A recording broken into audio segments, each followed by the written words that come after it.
So we will get started, and I'm sure others will join us along the way. Just a quick couple things first, and then I'll turn it over to my colleagues, Dan and Sam, to give a welcome. But everybody is welcome to turn on your cameras if you do want to kind of participate visually as well as the project team.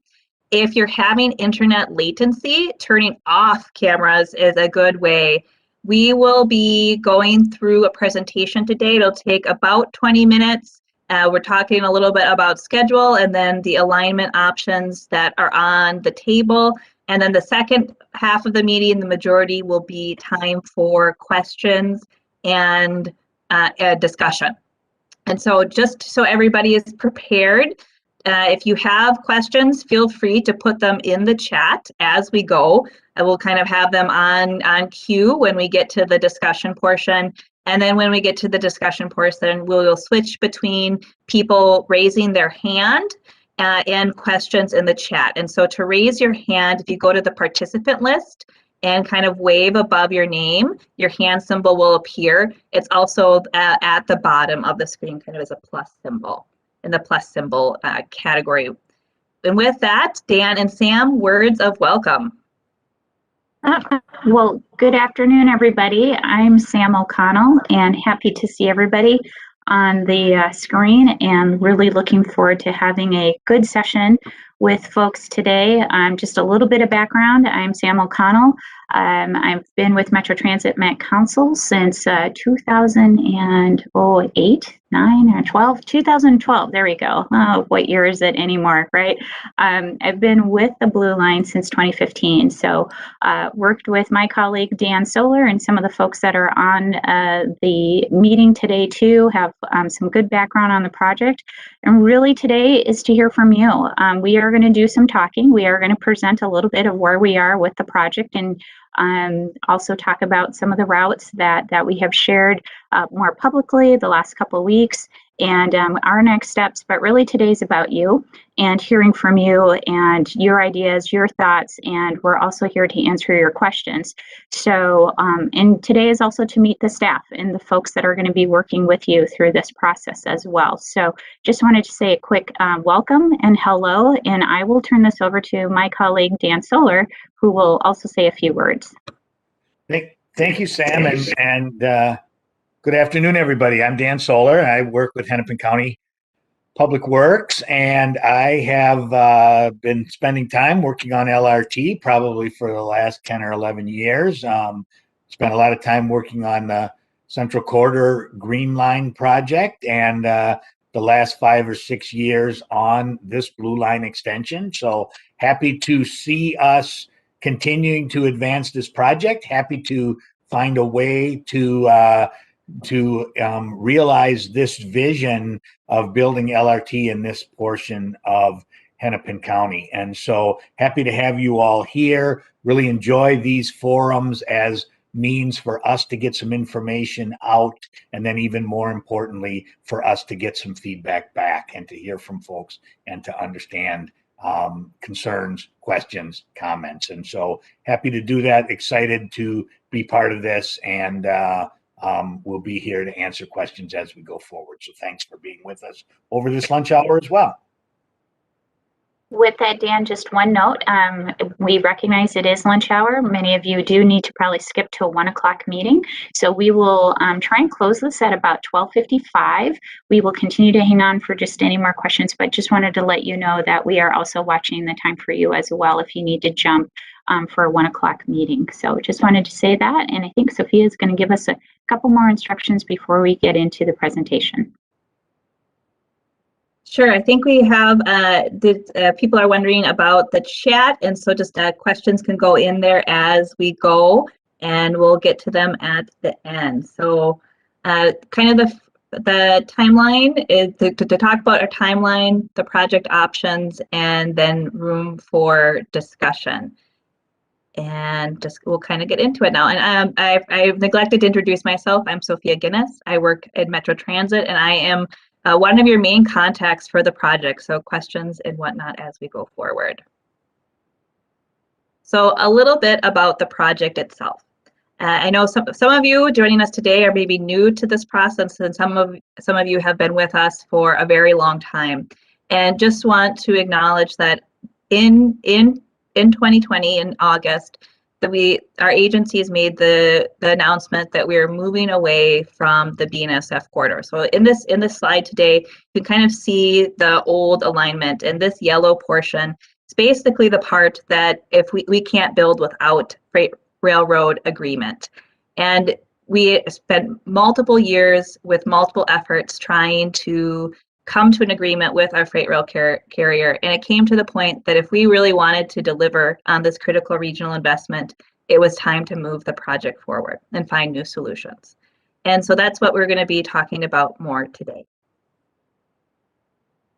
As part of that shift to a new project, we really had to set the frame of what we were going to be talking about. So in today's presentation, you'll hear a lot about our project principles, and just wanted to give folks a kind of grounding in what they are. So they speak to a lot of different things, but like, for example, you know, we talk about maintaining mode. So this is still an LRT project. We, you know, still want to try to make this a fast and efficient mode of transit. We want to retain as much of the project as possible, while also taking the opportunity to serve even more people and destinations than we did before. With these big regional projects, you don't often take a second look, and so we're excited about the opportunity to see if we can, what else we can do. With that, you know, we are still capturing the Blue Line project, so there's parts of it that we're trying to maintain. So maintaining our termini, so Target Field Station in Minneapolis and Oak Grove and Brooklyn Park. You'll see that in some of the maps that we go through later, how that principle pulls through with the project. We also are trying to serve our corridor cities. And then there are other factors that we also want to consider, like complementing existing and planned metro transit ways. That we've seen, for example, C&D line come online or begins construction, starting to begin construction since we initially started talking about this project. And you know, things that may maximize the transit investment are also part of our alignment principles. We also recognize that this project can't happen without in-depth, robust community engagement. So part of our project principles are also stating our commitments to the community for the engagement process itself. And beginning with that is honoring and building upon the work that we've done with many of you as we've moved this project through time. And with that, we also know that we don't want to just say this is how it is and keep it like that. We want to tailor what we're doing and making sure that we actually hear from everybody. There's also commitments to really make sure that we're reaching all of our demographics and using community priorities. And I think the last one is we're adjusting our strategies to making sure that we're all coming along. So what to expect from this project team in the next year, because that's kind of the root of what we're talking about today. By the end of the year, we hope to have a community-supported alignment adopted. And today, we're starting to present some of the pieces that we're pulling together to get towards that goal. But throughout this year, we will have a lot more pieces and be able to answer a lot of questions as we roll through the options. We have to evaluate routes, and we have to advance our engineering. I'll talk a little bit more about that in our next slide. So went through the project principles. Those were our grounding documents.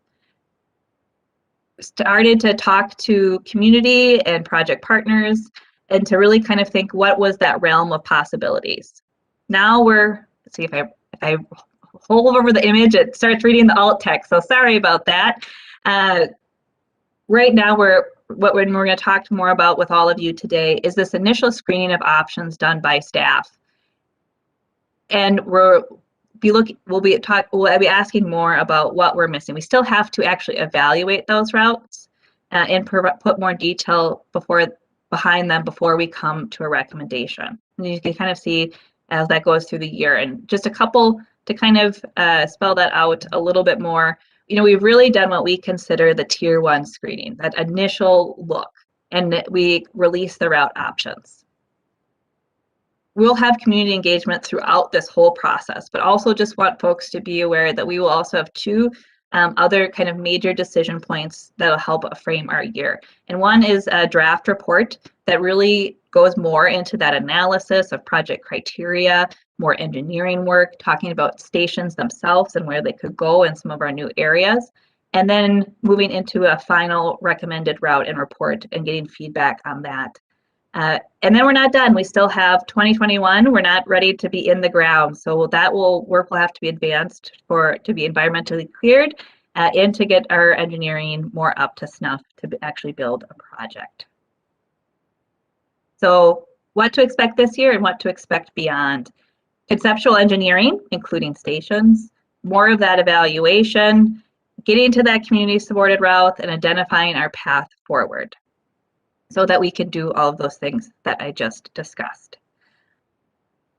Now I'll turn it over to my colleague, Nick, to walk us through some of those initial options.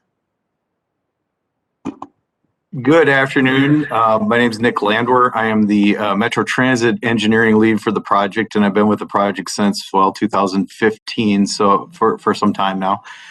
Before we get going too far here, I just want to reiterate to folks out here that we're going to look at initial route identification, and these are staff recommendations for evaluation. These are really what we wanted to bring out to the public, to the community for discussion, for feedback, for comments, and let us know what you like about what we're showing here. Let us know if we got everything or if we're missing something. We want to have that conversation. So this is just a rollout for that conversation and to get input on it. So we've broken up the project into three distinct areas here for evaluation, and we want to confirm with these areas. In area 1 and 2, we want to confirm the options that we're showing out there. And area 3 is going to be a little bit more of a discussion because there are more opportunities there in that area. So as we've put together our evaluation, our recommendations, we again want to base these all on our project principles, and we want to make sure that an LRT fits within the right of way that we're showing. We want to be consistent with a lot of the previous work we've done, and try to keep the commitments to the communities that we were running with the previous alignments, or the previous project alignment. So next slide, please. So getting into area 1, this is up in Brooklyn Park, and this area was not affected or is not affected by the freight rail corridor. So the work that we've done here can really remain. So we're recommending to move forward with that alignment. And so that alignment is on the key map here, noted as the 2013 locally preferred alternative, but that is the portion of the project where we're at 90% design there. We've identified where the stations are going to be, the 4 stations that you see with the blue dots with the yellow in the middle, and we think we're in pretty good shape here, working with the city of Brooklyn Park and community members that this is what we're recommending to continue along with this portion of the project. So we do have quite a few key destinations here that the proposed stations are serving. On the north end at Oak Grove Station, there's potential for a lot of development up there, and that is where Target's North Campus is. What's not shown on this map in that area, on the very north end, we also have identified a maintenance facility that would serve this alignment and the vehicles that would run along the alignment. At 93rd Avenue Station, as we move down, that is a more of a commercial industrial area that is still prime for development, and it's good station to get people to and from work. As we move down to 85th Station, this is a really a key destination. There is North Hennepin Community College in that area. So the station would be right next door to that, so we could serve the students and faculty working in that area, as well as There's a library and some proposed center for the arts in that area, as well as some destinations as far as retail and restaurants and commercial in the area. As we move down to Brooklyn Boulevard Station, this is a very commercial area also. There's a shopping area in that location, and it's adjacent to a transit, a Metro Transit station that can communicate between or work between the buses and the light rail in that area. So that's area number one. We're going to slide down into area number two here. So this is primarily Crystal and Robbinsdale in this area. And what you see on the map here is the gold hatched area was the previous alignment going down the freight rail corridor, and ghosted in there. There's 3 stations that were identified at 63rd, Bass Lake Road, and then down at 42nd in Robbinsdale, in those areas. And the black line is our recommendation. As we look through this area, there's a lot of geographical barriers between Crystal Lake, Twin Lake, the Crystal Airport in this area, and looking for a through route that would honor the previous alignment. County Road 81 is really the apparent route for consideration here. And as we move from the top of this frame, the top of the picture down, the black is County Road 81, the Botno Boulevard, and in the northern portion of this, the County Road 81 is directly adjacent to the freight rail right of way. So we're able to move the alignment over to the east about 90 to 100 feet and still be very close to where we were before. So 63rd Avenue Station, there's an existing park and ride in that location that we want to capitalize on. So we think that we can get a station in here to use that park and ride and remain with the station that was identified in that location. As we move down the map, Bass Lake Road is another station that we had identified in the past and within the freight rail corridor. We think that we can also continue with the station in this general location, and this is great because it connects to Crystal's business district along Bass Lake Road, and really would serve the public well in this location. As we start moving south here, you can see that the 81 starts to diverge away from the freight rail corridor. So as we move down into Robbinsdale, a little bit different flavor here. I mean, we're getting blocks, 2, 3, 4 blocks away from the freight rail alignment in this location. So we're diverging quite a bit. And as we get into Robbinsdale, we'll have to see how this alignment would fit through the community and the city in this location, and evaluate where the best locations for a station would be that would serve Robbinsdale community, station or stations.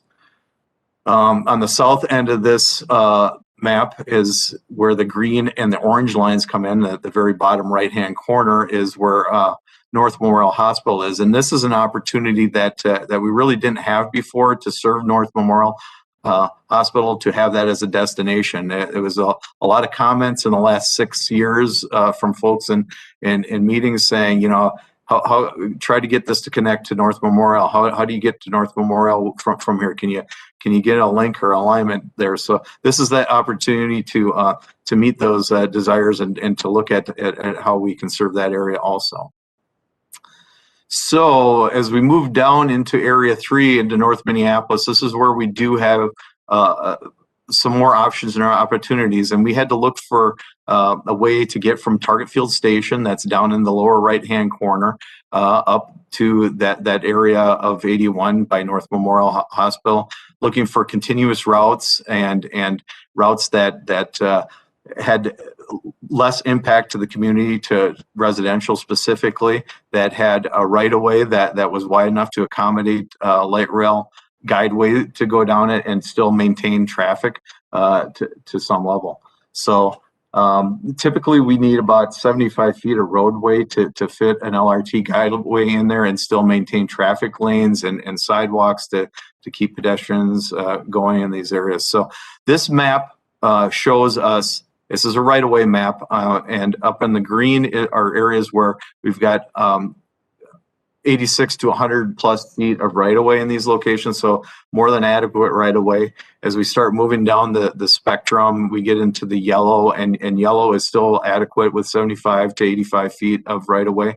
It's when we start getting down into the darker orange and dark red where it just really gets very tight to get a light rail right-of-way through that area without major impacts to the community. So we want to stick more to the yellow and green, and that's part of our analysis as we brought forward our recommendation. Next slide, please. This is another example of what went into our consideration. This is from the city of Minneapolis zoning, and looking at some of the density that they have in their zoning, but also the density that's out in the community there. And you can see where the darker colors are indicating more density with either commercial or housing in the area. And those really follow the Lowry corridor and the West Broadway corridor.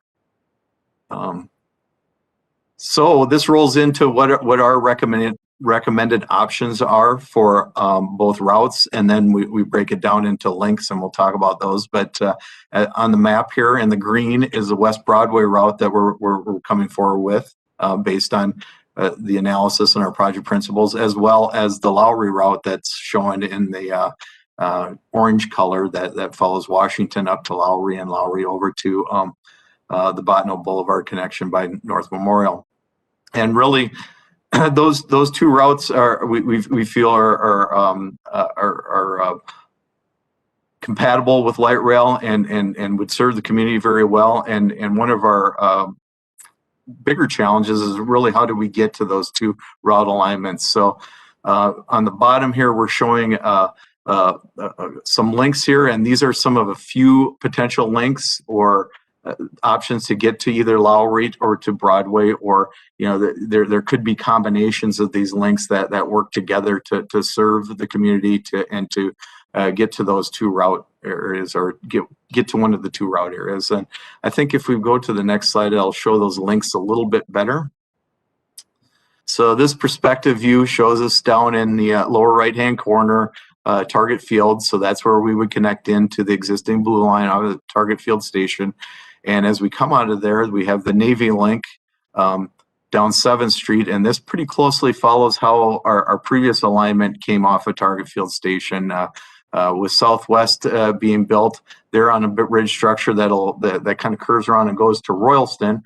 Well, we have to come on either side of that in this scenario, and we come down to grade. And before we came down to grade at that 7th Street, 6th Avenue intersection at grade and through the intersection, and we continue down Wilson Memorial Highway to the west. Well, in this location, instead of continuing down Olson, we would turn up 7th Street and follow that Navy link that goes, it crosses 94, and all of these links will need to cross 94 at some point to get to either one of the routes. But the Navy in this scenario, as it crosses 94, would follow along the I-94 right away, and this continues up to West Broadway. Another option here would be, as we get across 94, to connect to the green link that's shown there, and that green link follows Lyndale Avenue between Plymouth Avenue and West Broadway as an option. So this would be one where it's a combination of Navy green link. Some more out-of-the-box options as we go back to Target Field Station are the pink options shown here. And this is a little bit more out of the box. This would be a structure coming off of Target Field Station and probably remain at structure as it weaves through the big campus you see there is the Metro Transit Haywood campus, kind of weaving through that area and then cutting diagonally over to the 3rd, 4th Street ramps. And if we continued with that pink alignment over 94, I envision this as staying on a structure that would come off of Target Field Station and then crossing 94. And in this scenario, we're showing it connecting to the green link. Another option would be to, as we get over to the 3rd, 4th ramp right-of-way area. If we came down to grade, we could connect in with 10th Avenue North, follow 10th Avenue to Washington, and then follow that red link up Washington to either West Broadway Avenue, make that crossing there, or continue up Washington Avenue to Lowry.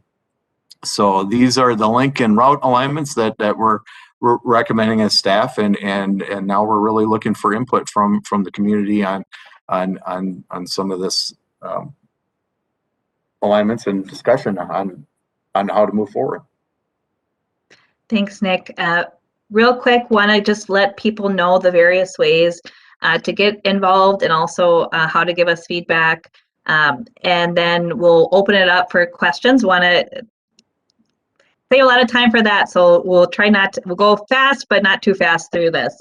So really, we want to hear from all of you. Did we get this right? Are there things missing? What are those issues and opportunities? Potential station locations. And then we'll also really begin the discussion on our evaluation goals so that we can bring those forward. Gotta click the right thing to go to the next thing. So we'll have a lot of discussion today, and that's all getting captured and recorded and pulled into the project record. But if you have thoughts post this meeting, there's many ways that you can choose to give us additional feedback. So we on bluelineextension.org, we have an interactive map where you can put comments and really zoom in and get them specific to locations. We have a survey that asks about the route options and in our initial evaluation goals. You can email me directly to provide comments. I know people have sent some attachments and ideas that we can evaluate further. That's a good way to do it. All of these resources are available on our website. We are recording this meeting, so if you're like, I want to see that again, as well as this presentation is available online. So all things that you can come and grab.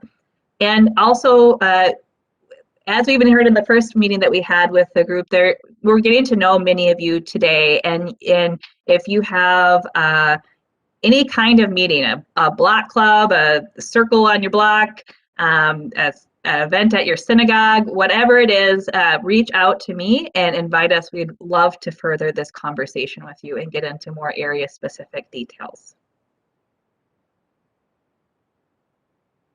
Since I mentioned the evaluation criteria, just kind of wanted to leave these here for a second so that you could see them and just get an idea of kind of what we're thinking of as the high level. These will have basically objectives and kind of matrix out so we can really show the benefits and impacts of the things in between.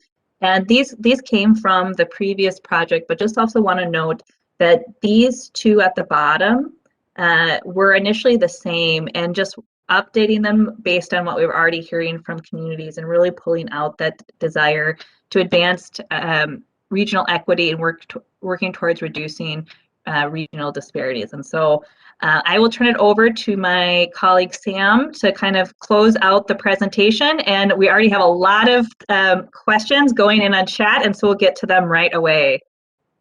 Great, thank you, Sophia. And just a minute or two, we recognize these projects are transformative. They're big. They take a long time to develop. The many folks, organizations and agencies and neighborhoods and community members are involved to bring these projects to fruition. Our intent, our mission is to bring the best possible project, and that really is working with our community members around the virtual table and ultimately around the real table to get that. But we would be remiss as a project team if we don't recognize a couple of things. One, that the moment we're in, particularly in Minnesota, with so much going on, we are competing for time. We get that. We understand that most folks have to live their daily lives, and so we want to make this as valuable as possible with so much coming at everybody as we are still in a pandemic and getting out of that as well. So we do recognize that this is not the most important element of somebody's daily life, and so that's why it's so important that we reach out to you and that you're reaching back to us and that you stay connected, and we're really to fashion any best way to meet you where you're at and really hear your thoughts. So really, you heard from Nick on some of that conceptual engineering and design. We'll get into a little bit more of that with some of the questions coming up in the chat. Just want to talk a little bit about the two boxes that are also below that. As we look at this in terms of community benefits, we understand that there are also community impacts. And so we have clearly heard, even before the rollout of these potential routes, that we need to be addressing anti-displacement and making sure that we are creating equitable development in the communities we seek to serve. So that is going to be a continued pathway, a continued discussion in concert with our conceptual engineering and design. And I also want to recognize that the previous project did have benefits coming to some of our communities in terms of improving the safety, improving connections, providing some trails, providing some different ways of moving around the communities that don't exist. We understand moving away from that communities are still in need of those very same investments. And we are committed to seeing that through as well. So we are not leaving that on the side of the road. We want to continue that conversation as well. So with the previous project, we want to ensure that those commitments are still in the mix and making sure that we're getting around those and meeting the needs of our community members. So with that, I think we move into discussion, and then Sophia will kind of lead us through that, facilitate the discussion between chat and participants. Thanks, Sam. So we will take some questions from chat right away, but also feel free to raise your hand. We will kind of alternate between the two as we kind of spend the rest of this time in questions. And so to kick us right off, we have a few questions around basically cut and cover tunnels, whether that's tunnels or anything of that nature. One was about kind of the 7th area and then just Broadway. But I think if we could answer that holistically as well, because I think there might be questions about other parts of the project. I'll take a first stab at that answering that question. I guess right now we're looking for input. Everything is on the table, so we have not taken anything off the table for comments.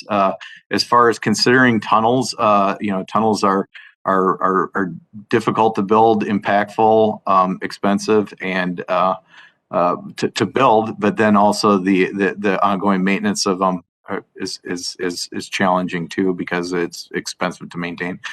So our initial alignment, we really look to be at grade with it. We feel that serves the community the best. If you're going to go to a train, you can walk right across the street and get on a platform. You're not having to go up or down, and so we feel that it better connects the community, and it's more convenient and easier to get to for people of all abilities with a lot less infrastructure.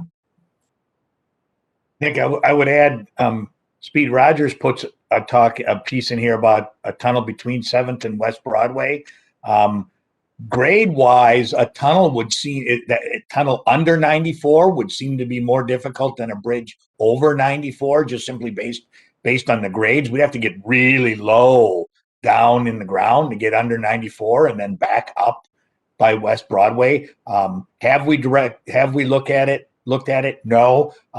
We'll look at tunnel and bridge for how to get in and around West Broadway, in and around and over 94. It feels anyway from a grade standpoint, though, that a bridge is a better option, but that doesn't mean it's the only. Yeah. I'll also note, we don't know exactly why, but some folks aren't able to chat to everyone. So the questions that are chatted to me privately, because people for some reason can't use the whole group feature, I will read them as well. We had this issue last time. We don't really know why. Some can, some can't. Who knows? But we'll get to all of them. So just wanted to say that. Getting to our next question, it is have we considered this option, which is going along Olson and then north up Lyndale to connect kind of to the Green Link using 7th instead? So Christy, that's a really good question. I can say that yes, we've partly considered staying on Olson and going up Lyndale on the east side of 94 and then crossing either on the Lindale Bridge or on a new bridge up to the Green Link. I will say we haven't yet looked at the possibility of continuing on Olson on the 94 bridge over and then kind of going up. I mean, I know Lindales are kind of one-way pairs there, but going up along that right away on the west side. Haven't looked at that directly. That could be a possibility, either, you know, at grade or through some grade separation in terms of doing that. That's a good question. I mean, it does say at some point, if we're going to get from Target Field Station to the northwest alignment here, we're going to have to get on the other side of 94. So whether that is on West Broadway, whether that's up on Lowry, whether that's on Plymouth, whether that's on a new bridge, whether it's on Olson, some way, somehow, we're going to have to build something to get over 94. So that's a good comment, a good question. The answer today, as of yet, no, but that doesn't mean that can't be part of, I'm going to want to think about what that link looks like if we were to try to do that. Okay, next question. And this one is about kind of our mode. So basically the question is, have we conducted any analysis to see if bus rapid transit would kind of be the solution instead? The person notes that it can be more flexible and have less impact. So maybe talk about our process with that. Well, I guess, Sophia, let me just start with a couple things, and Sam may want to chime in. The reason that we previously chose LRT for the Blue Line extension, and that this goes back, and that we didn't consider bus rapid transit is a couple of reasons. Number one, the ridership levels generated in our ridership models were high enough to justify the additional cost of building a LRT system. Because Blue Line and Green Line have been in place, secondarily, it was adding on to that system. And so we were simply adding LRT so that there would be a single Blue Line from Brooklyn Park all the way down into Bloomington. The other part is because of the headways associated with LRT, the number of, meaning how often it would run, the number of buses we would have to run on street on BRT into downtown Minneapolis would be very, very high. And it would start to really kind of mess up other bus operational issues in downtown. So those were just some of the reasons why we had before and are continuing to advance an LRT project. Yeah, Dan, I appreciate that. I don't think I have a whole lot to add to that, in the sense of it's also what the communities wanted, right? In terms of this, in terms of the community's desires, and really lining up what can serve. We have a whole toolbox of all sorts of transit services that can do it. And in terms of how the community is growing, how attractions and destinations are lined up, it's really suited very well for light rail transit. So, but that doesn't mean there still isn't a family of transit services that continue to feed and serve the corridor as well.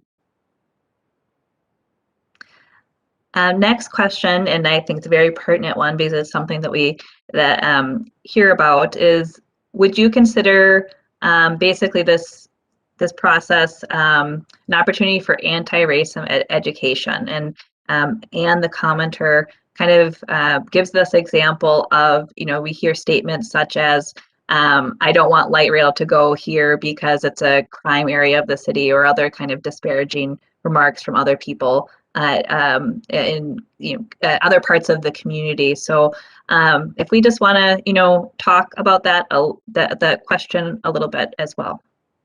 Yeah, Sophia, I can take that. And thank you so much, Anne, for calling out sometimes the elephant in the room. We do hear that with these projects. We heard that with Blue Line, with Green Line Extension, and even in some parts of planning for this project in past years as well. I can share with you that our team is very committed to calling that out. That is not the work that we're doing. We are looking to serve all of our communities and really make this a very strong corridor, not only for the cities that are being served, but really for the region as well. We know our cities and our neighborhoods have great assets, and we're looking to connect them. How we address that, as I think it's an opportunity, absolutely, as we move through this, is bringing some of the facts. You know, a lot of folks do talk about this in terms of crime. We have our statistics. We're able to bring that forward. We're able to talk about how these investments actually make some of our communities safer and bring that forward. Part of that is also just elevating the voices of our community members. Folks to get to know their neighborhood community members, then they begin to understand this in a very different way and understand how a project like this can begin to serve that. But I do personally take your comment and your question, and we will, as a team, ensure that we are providing opportunities to really eliminate that type of discussion with this project.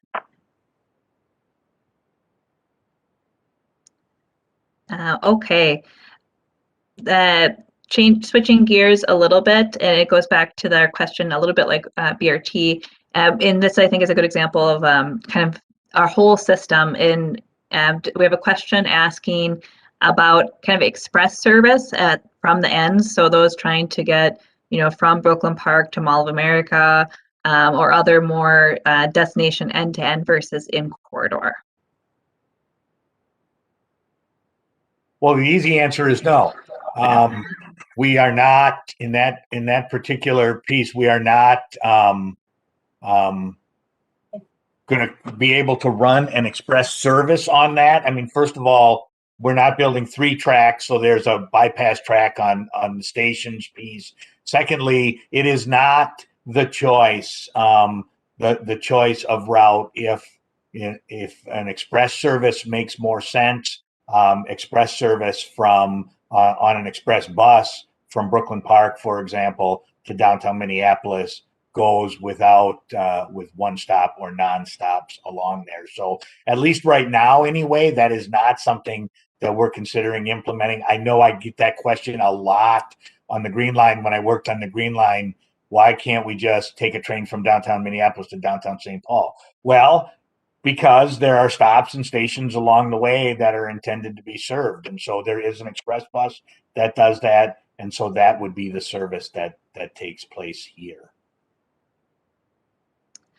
Okay, going to some of our roadway and specific engineering.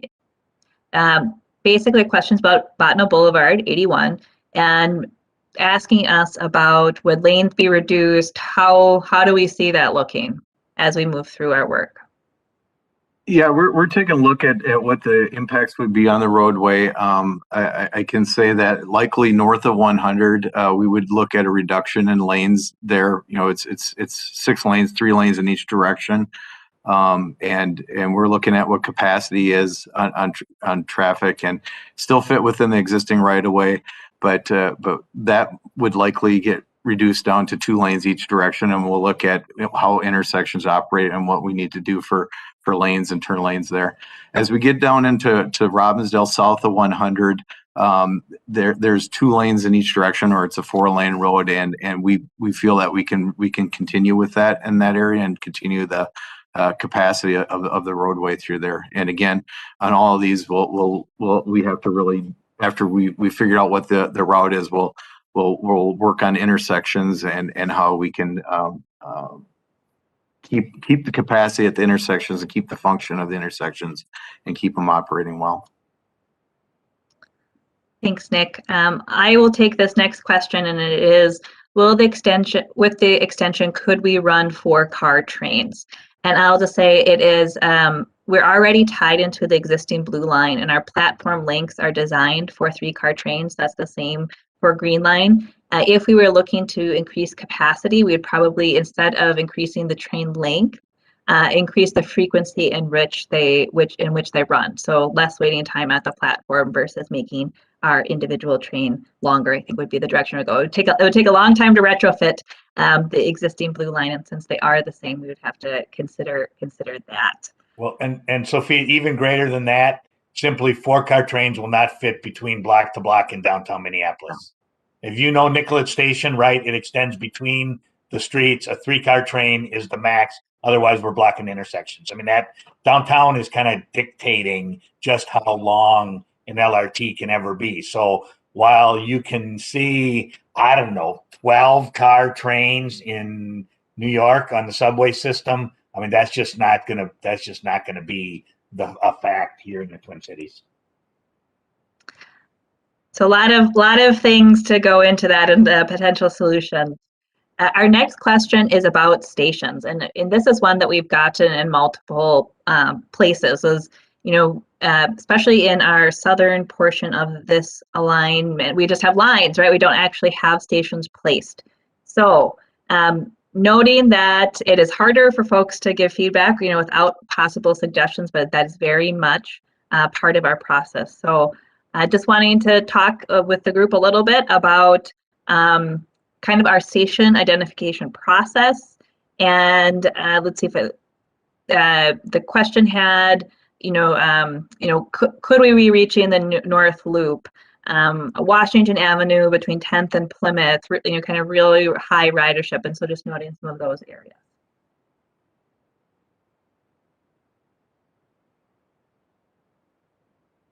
Who wants to take that one?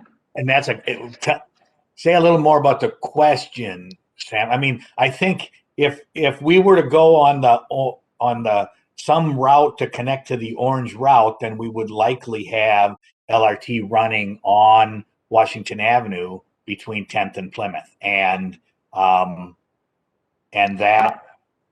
Yes, I think the root of the question is, to officially select an option. The person's asking. It's difficult to finally make a choice without stations placed. So just wanting to acknowledge our process to place stations and talking a little bit more about that. Like, for example, right now we are asking for desired locations along our new route. It'll be something that'll be included in our draft report. We look for key destinations, and if anybody else wants to elaborate further on that.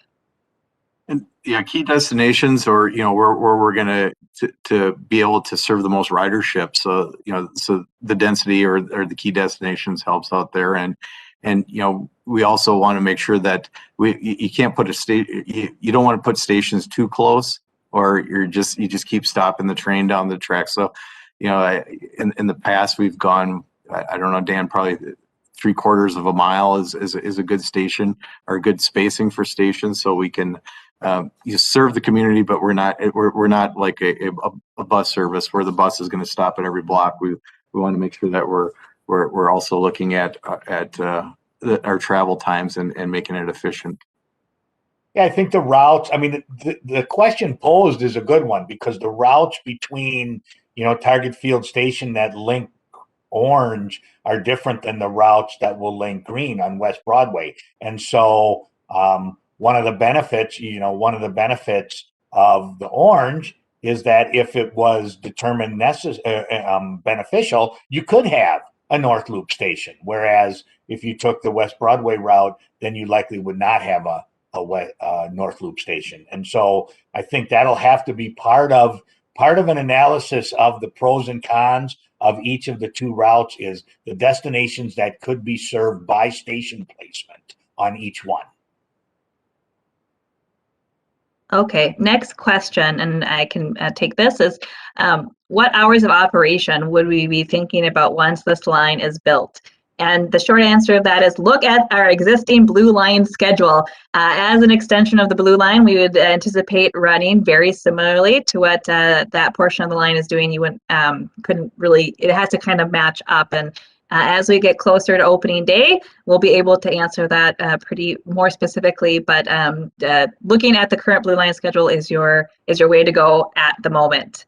Our next question, and I just jumped through chat, is about infrastructure costs, and the questioner is noting that the United States often has expensive infrastructure costs. And how can we pull forward best practices to keep costs low and control our budget overall? Well, of course, the United States is very much different than Europe in terms of how we have to work with our material suppliers, local labor unions, various contracting methodologies. We will work within, the current best practices and laws of the United States that'll allow us to pick a delivery method and a construction methodology that'll allow us to keep costs as low as possible. So as we research how best to place contracts, how best to put interlinks between different contracts. Do we do bridges separately than roadways? Do we do all the track in one package? All that kind of stuff is still, of course, a number of years away from this, but we'll want to be able to deliver it in the best way possible while also being fiscally, minded into how we can actually construct the project. So we have time for probably just a couple more questions, and one that is coming up again and probably needs some further clarification, is folks are asking about what it really is our stance of, can things be elevated or in tunnels on various portions. I have one both about West Broadway and one about the section of Robbinsdale. And just to kind of we start with the point of trying to have an at-grade running LRT, both in terms of costs and long-term maintenance, and even accessibility. For example, if you had an elevator tower that you needed to get to a station that's broken, somebody all of a sudden can't reach their station that day. So we, think about that overall. But we're not saying that structure is not off the table. It's something that we have to look at as we get into more details of the engineering in those specific areas. Diane, you're unmuted. Do you have anything you want to add to that? I think again, the ability to build structures versus build tunnels are partly about cost, but they're also partly about the challenges associated with them, right? So while a tunnel may seem like a good idea to avoid at-grade roadway impacts, we also have to take into consideration what's under the ground. Where's the water table? What's the condition of the soil? What's the condition of the bedrock? Where are there current utilities that would have to be relocated, and how would that happen?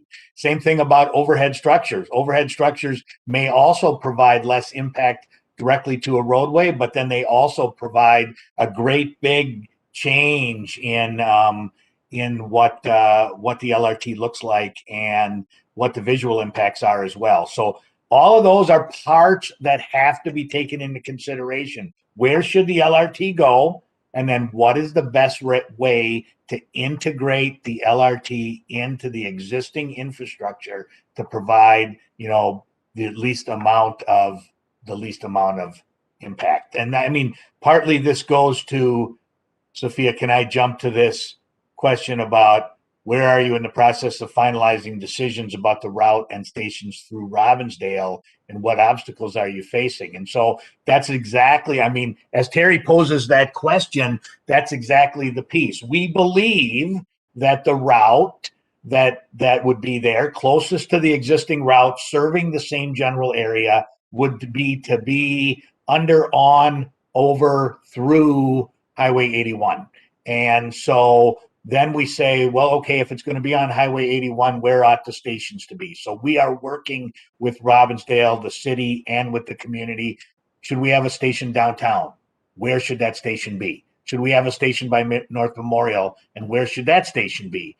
And then obstacles are, do we need 2 lanes, 4 lanes? Do we need 4 lanes? Can we put a turn lane in? What happens to the sidewalks? How do we get pedestrians across? What does it look like? Those are all, I call them challenges rather than obstacles, because there are solutions. Some are better than others. And those are the challenges that we'll be addressing as we continue to work through this year on Robbinsdale and in many other parts of the alignment as well. Okay, we're getting close to time, and there's a few more questions. We'll probably take a couple more, and then give folks a way to follow up with us as well. there was a question about when's opening day? When are we opening this? And the simple answer is we don't have that date formally forecasted yet. But overall, when you think about getting into construction, getting design ready plans, we're probably in that 5 to 7 year time frame for that. Switching gears completely a little bit from that is folks are just asking about kind of our overall housing strategy and development strategy, and if we have any contrast that we can provide compared to some of our other lines such as Southwest. Sam, you're on mute.